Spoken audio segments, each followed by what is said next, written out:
ವೀಕ್ಷಕರೇ ನಮಸ್ಕಾರ. ನಾನು ನಿಮ್ಮ ಅರ್ಪಿತಾ ಬಸವರಾಜ್. ನಾನಿವತ್ತು ಸಿಂಪಲ್ಲಾಗಿ ಮತ್ತು ತುಂಬ ಕ್ವಿಕ್ಕಾಗಿ ಮಜ್ಜಿಗೆ ಹುಳಿನ ಯಾವ ರೀತಿ ಮಾಡೋದು ಅಂತ ಹೇಳ್ಕೊಡ್ತಾ ಇದ್ದೀನಿ ನೋಡಿ. ನಾನಿವತ್ತು ಮಧ್ಯಾಹ್ನದ ಊಟಕ್ಕೆ ಅಂತ ಮಜ್ಜಿಗೆ ಹುಳಿನ ಮಾಡಿದೆ. ತುಂಬ ಟೇಸ್ಟಿಯಾಗಿ ತುಂಬ ಟೇಸ್ಟಿಯಾಗಿತ್ತು ಮತ್ತು ತುಂಬ ಹೆಲ್ದಿನೂ ಕೂಡ ಇದು. ತುಂಬ ದೇಹಕ್ಕೆ ತಂಪು. ಈ ಥರ ಒಂದು ಸಲ ಟ್ರೈ ಮಾಡಿ ನೀವು. ತುಂಬ ಮನೆ ಮಂದಿ ಎಲ್ಲ ತುಂಬ ಇಷ್ಟಪಟ್ಟು ತಿಂತೀರಾ.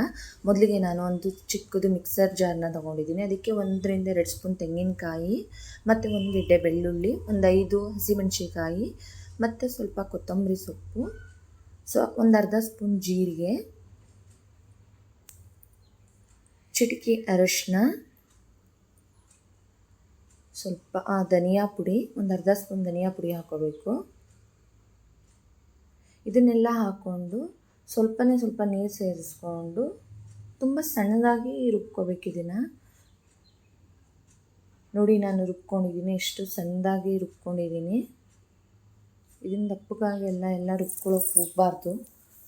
ಸಣ್ಣದಾಗಿ ರುಬ್ಬಿಟ್ಕೊಂಡಿದ್ದೀನಿ. ನೆಕ್ಸ್ಟ್ ನಾನು ಒಂದು ಅರ್ಧ ಲೀಟರ್ಗಿಂತ ಸ್ವಲ್ಪ ಕಮ್ಮಿ ಮೊಸರು ತೊಗೊಂಡಿದ್ದೀನಿ. ಇದನ್ನು ವಿಸ್ಕರಿಂದ ಬೀಟ್ ಮಾಡ್ಕೊತಾ ಇದ್ದೀನಿ.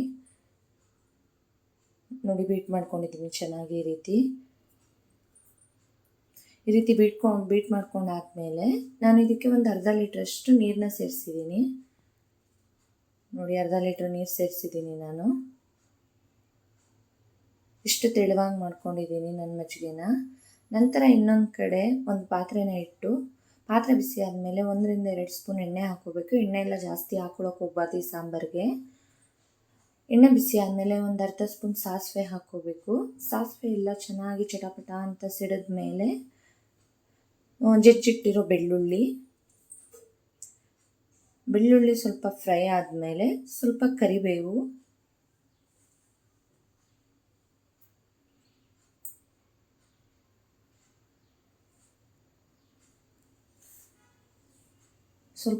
ಹಾಕ್ಕೊಂಡು ಫ್ರೈ ಮಾಡಿಕೊಂಡು ನಂತರ ರುಬ್ಬಿಟ್ಟಿರೋ ಮಸಾಲೆನ ಆ್ಯಡ್ ಮಾಡ್ಕೊತಾ ಇದ್ದೀನಿ ಪಾತ್ರೆಗೆ. ನಾನು ಜಾರ್ಗೂ ಸ್ವಲ್ಪ ನೀರನ್ನ ಸೇರಿಸ್ಕೊಂಡು ಆ ನೀರನ್ನು ಸೇರಿಸ್ಕೊತಾ ಇದ್ದೀನಿ.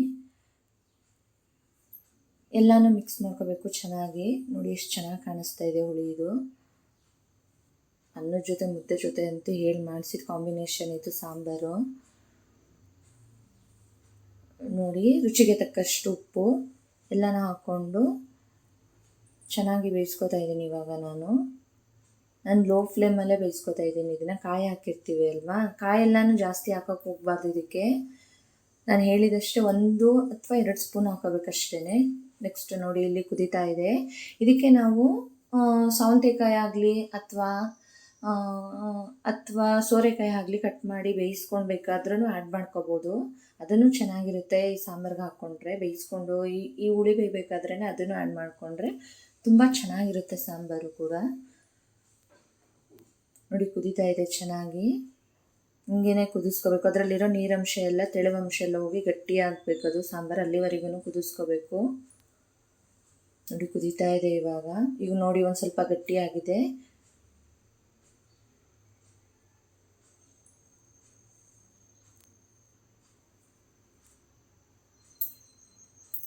ನೋಡಿ, ಇದು ಇವಾಗ ರೆಡಿ ಆಗಿದೆ. ಇದು ಚೆನ್ನಾಗಿ ಕುದ್ದಿ ಗಟ್ಟಿ ಬಂದಿದೆ. ಇದು ಇವಾಗ ಗ್ಯಾಸ್ ಆಫ್ ಮಾಡಿ ಸ್ವಲ್ಪ ಹೊತ್ತು ಆರಕ್ಕೆ ಇಟ್ಟಿದ್ದೀನಿ ನಾನು, ಒಂದು 10 ನಿಮಿಷ. ಈಗ ನೋಡಿ ಆರಿದೆ. ಇದು ಆರಿದ ಮೇಲೇ ಮಜ್ಜಿಗೆ ಸೇರಿಸ್ಕೋಬೇಕು. ಬಿಸಿಲಿದ್ದಾಗೆಲ್ಲ ಮಜ್ಜಿಗೆ ಸೇರಿಸ್ಕೊಳ್ಳೋಕೆ ಹೋಗಬಾರ್ದು. ನೋಡಿ, ತಣ್ಣಗಾಗಿದೆ. ಇವಾಗ ನಾವು ಬೀಟ್ ಮಾಡಿಟ್ಕೊಂಡಿರೋ ಮಜ್ಜಿಗೆನ ಆ್ಯಡ್ ಮಾಡ್ತಾಯಿದ್ದೀನಿ ಇದಕ್ಕೆ ನಾನು. ನೋಡಿ, ಇಲ್ಲಿ ಮಜ್ಜಿಗೆ ರೆಡಿಯಾಗಿ ಇಟ್ಟಿದ್ದೀನಿ. ಈ ಮಜ್ಜಿಗೆನ ಹುಳಿಗೆ ಆ್ಯಡ್ ಮಾಡ್ತಾಯಿದ್ದೀನಿ ಇವಾಗ.